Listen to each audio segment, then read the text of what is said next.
The fabric tore with a sharp rip, the sound echoing across the pool deck. Gasps rose from the swimmers, standing nearby, as the bullies laughed, dangling the shredded piece of her team shirt like a trophy. For a frozen instant, the world stopped, her face burning red, her heart racing in humiliation, and her fists trembling as rage and shame tangled together inside her chest. Her name was Rachel Morgan, 17 years old, a dedicated high school swimmer from a small town in Ohio. The pool had always been her refuge, a place where chlorine masked the worries of the world, and where her body moved with a grace she rarely felt on land. But today, that sanctuary had been shattered. The group of seniors notorious for picking on anyone weaker had found their newest target, and it was her. The moment had started innocently enough. Practice had just wrapped up, and Rachel had been drying off when three of them approached. Their leader, a tall boy named Kyle, with a cruel smirk, mocked her relentlessly. He called her weak arms, sneered at her quiet demeanor, and finally reached for the hem of her team shirt. She tried to pull away, but his friends flanked her, cornering her against the tiled wall. With one quick tug, Kyle ripped it clean in half, leaving her in just her swimsuit before the eyes of everyone still milling around. The laughter was deafening. Some teammates turned away uncomfortable, while others froze too scared to speak up. Rachel's eyes burned as tears threatened to fall, but she refused to give them the satisfaction of seeing her break. Instead, she stood rigid, her jaw tight, her chest rising and falling in heavy, controlled breaths. Kyle and his crew strutted away, leaving the torn fabric crumpled on the floor, their jeers trailing behind them like poison. Rachel picked up the shirt, clutching it in her hands. The sting of humiliation ran deep, but beneath it burned something fiercer, an ember of defiance. She remembered her father's words from years ago, spoken after she'd been shoved around in middle school. You can let them define you, or you can show them they picked the wrong person to mess with. At the time, she hadn't known what he meant. But now, as the echo of mocking laughter faded, those words struck her like lightning. That night in her room, she sat cross-legged on the floor, staring at the torn shirt. Her chest still ached with humiliation, but her mind replayed the scene over and over until it hardened into something else: resolve. She had spent years building endurance in the pool, training her body to push through exhaustion, to kick harder, to fight against currents that threatened to pull her under. She knew discipline, she knew strength, and she would no longer be the girl they laughed at. She closed her eyes and inhaled steady and controlled. Tomorrow, she promised herself, she would be ready. The bullies thought she was fragile, someone who would cower in silence. They had no idea that every lap she swam, every stroke she perfected, had built not just a stronger swimmer, but a stronger fighter. As the night deepened, Rachel tightened her grip on the torn fabric until her knuckles went white. The humiliation would not define her. The next time they tried, she would not shrink back. The ember of defiance had become a flame, and soon it would ignite. The next morning, Rachel rose before dawn, her mind sharper than it had been in weeks. The sting of humiliation still clung to her skin, but it fueled her every move. As the town still slept, she slipped on her running shoes and stepped into the cool air, the pavement damp with dew. Her legs pounded against the sidewalk, breath steady, each stride a vow she would never let them corner her again. Rachel had always been disciplined. Swimming had taught her to push through pain, to thrive in repetition. But now, she added something new to her routine. After her morning run, she hit the basement where her father kept an old punching bag long forgotten under a layer of dust. She wrapped her hands in tape and struck it with all her weight. The dull thuds echoed through the house, each hit carrying the memory of Kyle's sneer, each kick releasing the laughter that had pierced her pride. Her father noticed standing at the basement door with arms crossed. "You're training harder than usual," he said, his voice careful. Rachel wiped the sweat from her brow and answered without looking up. "I'm done letting people treat me like a joke." He didn't ask for details. He only nodded his eyes, proud but worried. "Good. But remember, strength isn't just in your arms and legs. It's in here." He tapped his chest. "Don't lose yourself in the fight." Those words lingered with her. She carried them through the week as she balanced swim practice with extra drills, her kicks growing sharper, her body moving with a precision she'd never felt before. In the water, she channeled her anger into speed, slicing through the pool with new fire. On land, she rehearsed movements, testing the strength of her core, teaching her body to respond instinctively. At school, Kyle and his crew continued to taunt her. They bumped her shoulder in the hallway, whispered crude jokes as she passed, and smirked whenever she sat alone at lunch. But Rachel no longer shrank into herself. She kept her head high, her eyes steady. The bullies noticed the change, though they didn't yet understand it. One afternoon, in the locker room after practice, she overheard them talking. "Let's mess with her again," Kyle said, his voice dripping with arrogance. "She looked like she was going to cry last time." His friend chuckled. "She won't do anything. She's too scared." Rachel's fists clenched as she listened from around the corner. Fear no longer held her in place. Instead, adrenaline coursed through her veins, sharpening her senses. They thought she was still the same girl who had stood frozen, clutching a torn shirt. They had no idea what she was becoming. That evening, Rachel sat at her desk, staring out the window as the sun dipped below the horizon. Her muscles ached. But it was the good kind of ache, the kind that told her she was building power. The kind that told her she was ready. She knew it was only a matter of time before they tried again. And when they did, she wouldn't flinch. She wouldn't break. This time, they'd see a side of her they never imagined, a fighter born from the water, carrying the strength of every lap, every breath, every ounce of discipline she had built since childhood. The ember inside her blazed hotter now, no longer just defiance, but anticipation. The confrontation was coming, and Rachel was ready. The week ended with the heavy scent of chlorine still clinging to Rachel's skin. Practice had drained her muscles, but her mind was sharper than ever. She could feel it. The storm was coming. When she entered the locker room that Friday afternoon, the chatter of teammates echoed around her lockers, slamming the metallic scent of damp towels filling the air. She kept her head down, moving toward her bag, when the laughter cut through the room like a blade. Kyle and his crew were there, leaning against the row of lockers, waiting. His smirk widened as he saw her. "Well, well," he drawled, his voice loud enough for everyone to hear. "If it isn't the little swimmer girl, still hiding behind your goggles." The locker room went quiet. Eyes darted nervously between Rachel and the group of bullies. She tightened her grip on the strap of her bag, her jaw clenching, every muscle in her body preparing. "Thought you'd gotten away last time," Kyle continued, stepping closer. "But you owe us a little entertainment." He reached out as if to tug her towel away, his fingers brushing the edge of the fabric.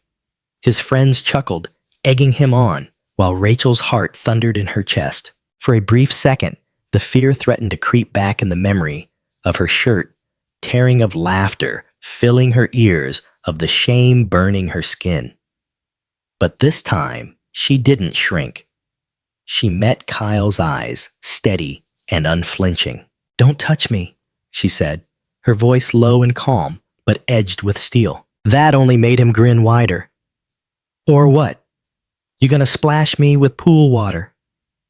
He leaned closer, his breath heavy with arrogance as his friends closed in around her. The circle tightened. Rachel's pulse quickened, but not with panic, with anticipation.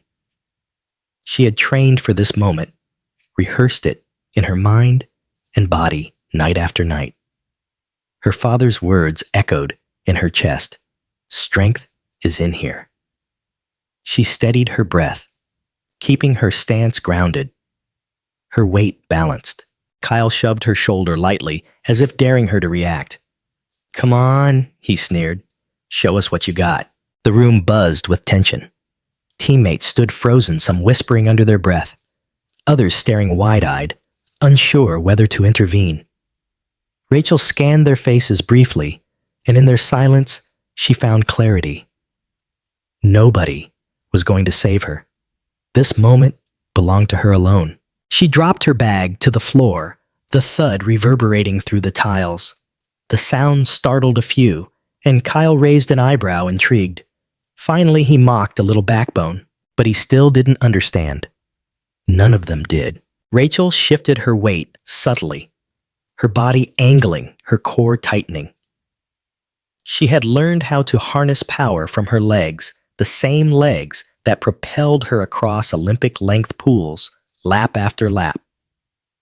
And now that strength had a new purpose.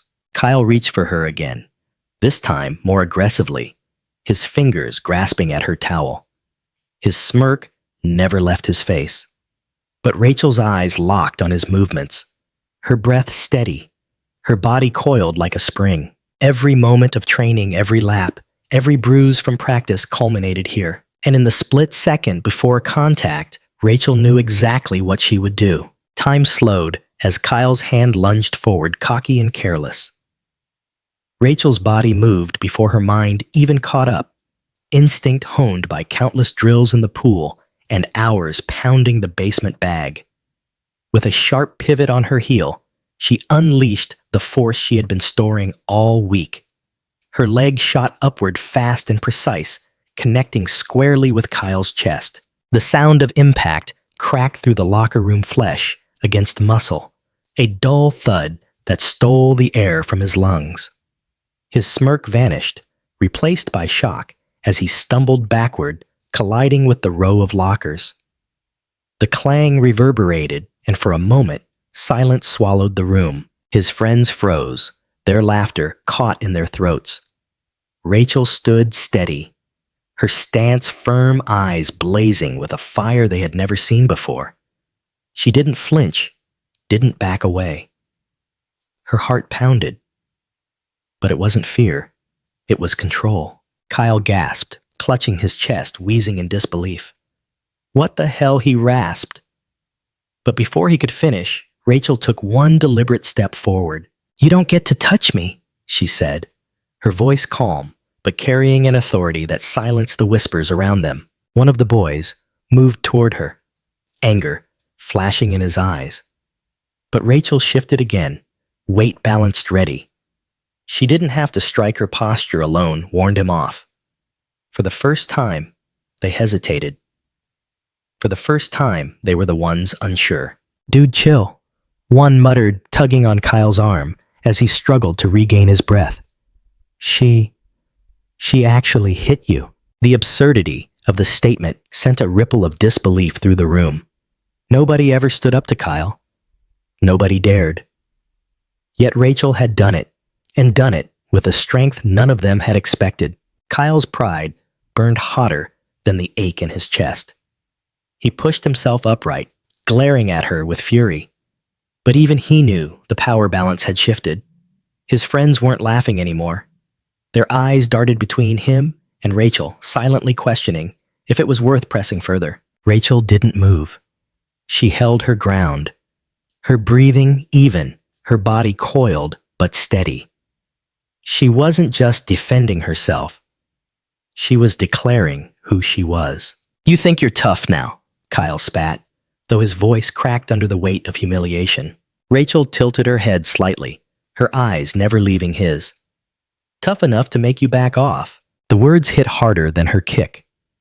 Around them, teammates exchanged looks, some hiding grins, others staring wide-eyed. The silence stretched oppressive until finally Kyle shoved his friend's hand away and stormed toward the door, muttering curses under his breath. His crew followed, their bravado drained, leaving the locker room charged with stunned energy. Rachel bent down, picked up her bag, and slung it over her shoulder. Her hands trembled slightly, Not from fear, but from the release of adrenaline coursing through her. As she passed her teammates, none of them spoke, but the way they looked at her had changed. There was respect now, quiet admiration, and maybe even a touch of awe. She walked out of the locker room with her head high, the echo of her kick still reverberating in the air behind her. For the first time, the bullies hadn't left her broken. They had left in fear. Rachel stepped into the cool, evening air. Her pulse still racing, the locker room's charged silence lingering in her ears. The night smelled of wet asphalt from the earlier rain, and the sounds of traffic hummed faintly beyond the school walls. She tightened the strap of her bag, every nerve buzzing, not with shame, not with humiliation, but with something she hadn't felt in a long time. Power. Behind her, the pool lights flickered, casting faint reflections on the windows. She paused for a moment, staring at her own silhouette in the glass. The girl staring back wasn't the same swimmer who had clutched a torn shirt days ago. She stood taller, her shoulders squared, her eyes fierce. For the first time, Rachel truly saw herself as strong. The next morning at school, whispers followed her through the hallways.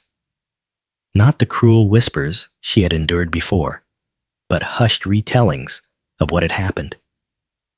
She kicked Kyle so hard he flew back into the lockers, one student said. Another added, he didn't even fight back after that. She shut him down. Rachel kept her head forward, but inside she felt the ripple of change. For years, Kyle's dominance had gone unchallenged. His sneers and taunts accepted as law in the social hierarchy of the school. But in one precise, powerful moment, she had shattered that balance. Kyle, meanwhile, was nowhere to be seen. When he finally returned the following day, the cockiness had dulled from his swagger. He avoided her in the hall, his bruised pride evident in the way he scowled at anyone who mentioned her name. His friends, once so eager to echo his laughter, now kept their distance. None of them dared to test her again. Rachel's teammates, however, approached her differently. After practice, one of the girls, normally quiet, whispered, "That was amazing. I wish I could have done that." Another clapped her on the back, grinning wide. For the first time, Rachel wasn't just tolerated on the team, she was admired. That night at dinner, her father studied her closely as she sat down, her movements calmer, more assured. "Something changed," he said quietly. Rachel looked up, meeting his eyes. She thought about telling him everything about the kick, the silence, the way the bullies had finally backed away. Instead, she simply smiled. "You were right," she said. "Strength isn't just in your arms and legs." She pressed her hand against her chest. "It's in here." He nodded, pride softening his features. "And now you know it." Days passed, but the memory of that confrontation never dulled. It wasn't just about Kyle. It was about every moment she'd doubted herself, every time she'd let someone else define her worth. Standing in that locker room, facing the laughter, she had chosen not to shrink. She had chosen to fight back, not with blind fury, but with the disciplined control and strength she had built lap after lap, stroke after stroke. As she returned to the pool each morning, the water no longer felt like a hiding place. It felt like an extension of her strength, a reminder of what she had overcome. She swam with new fire, every kick cutting through the water with purpose, every breath carrying her forward. Rachel had not only earned the bullies' respect, she had earned her own. Life has a way of testing us in the moments we least expect. Rachel's humiliation could have broken her, but instead, it forged her resolve. She discovered that strength isn't about seeking fights, but about refusing to let cruelty define you. Bullies thrive on silence and fear, yet the moment you stand firm, they crumble. Her journey reminds us that resilience comes not from brute force, but from discipline, self-respect, and the courage to rise when others try to push you down. The greatest victory isn't defeating others, it's discovering the strength that's been inside you all along.